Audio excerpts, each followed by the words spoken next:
Alright, so for this segment we have a multi-cam setup, but we're going to talk about FSD. If you're looking at getting a Tesla, FSD is probably one of the top reasons you're thinking of doing so. And this car right here is actually a hardware 3. Hardware 4 is a lot smoother, but they both still have their hiccups. None of them are perfect, but for the most part, even on hardware 3, it's going to get the job done. I do long drives, long commutes to Orlando a lot, and most of the time I don't even have to touch the wheel.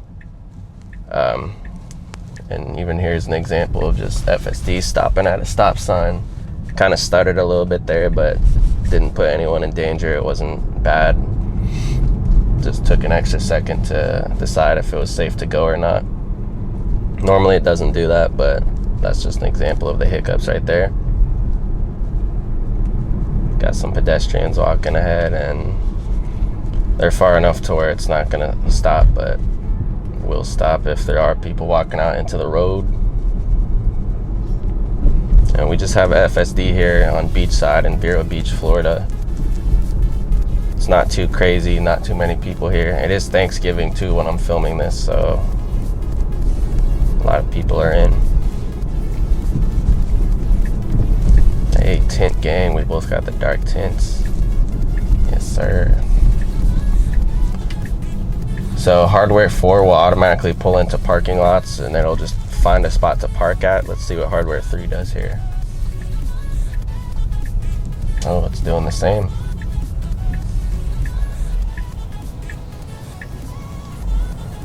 Nice. So I just set another location here on the screen.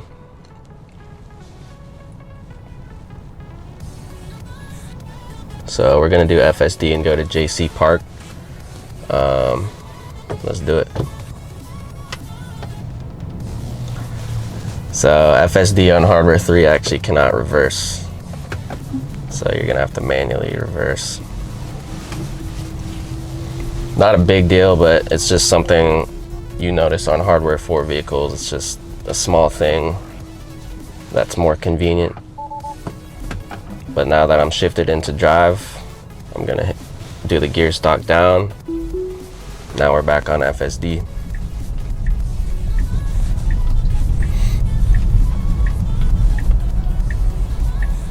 So I showed my buddy FSD for the first time that he's seen in person, and he thought that it was just like a cruise control type thing. He didn't realize that it actually puts the blinker on like it just did there, as you could have seen on the camera. Makes turns, it stops for pedestrians, so it's not just a stay in your lane tool, it actually is completely full self-driving.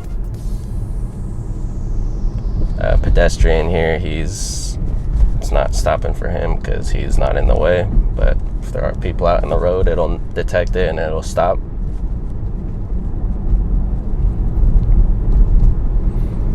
Not too much going on here in Vero Beach. It's not like a crazy road, but I have driven this in bigger cities, and if you want to see some FSD footage in bigger cities, let me know. I'll get that recorded.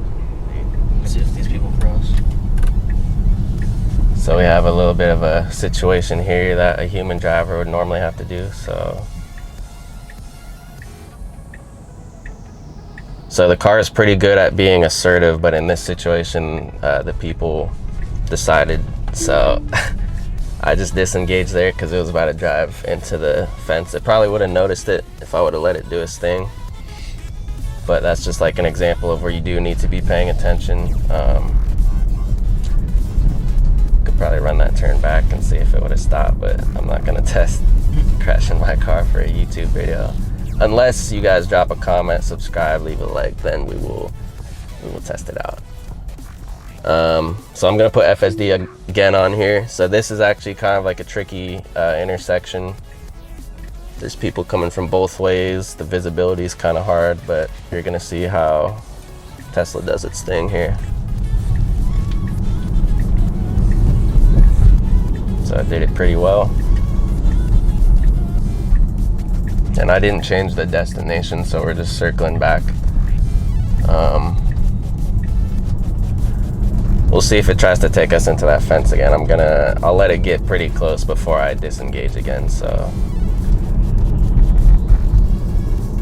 Because because that's kind of like an unfair review if we disengage before we really showcase what it does. So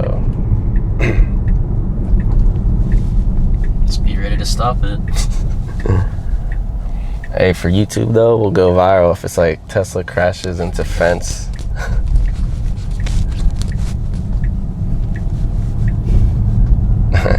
This lady here is gonna go slow, so she doesn't see it. All right, so it's actually just parking right at a here. handicap spot. Okay.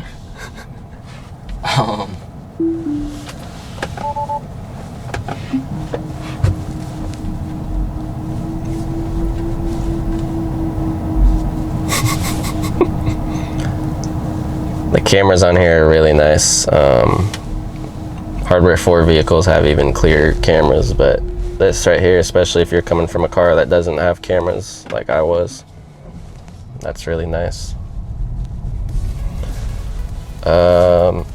Let's put it on FSD again. Let's see what happens.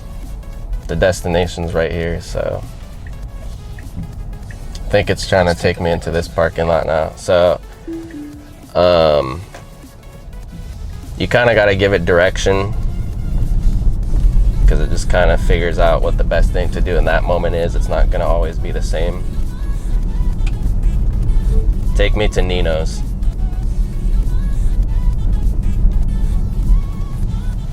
So we're going to set it back to Nino's and we'll go on FSD again.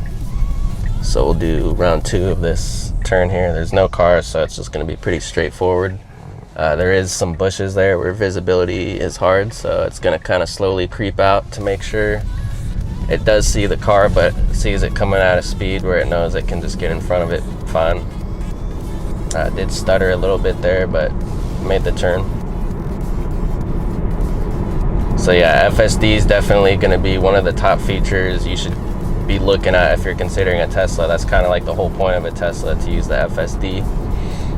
If you're looking for like a used one and it says it doesn't come with FSD, if it has a hardware 3 or a hardware 4 computer, then it's gonna have FSD capabilities. If it doesn't have the FSD package on it, then you can just subscribe for $99 a month, which is what I do. You can get the car cheaper by doing it this way. Actually, it's gonna be easier to sell because it'll have that lower price. And it doesn't really make sense to spend $8,000 to add the package permanent to the car, because you're probably going to want to upgrade your Tesla too, and you can't transfer that. But with the subscription, you're paying for it over time, and it's going to take around like 7 years, something like that, to add back up to the 8,000. 6 or 7 years. Yeah, 6-7 years. It's going to take 6-7 years to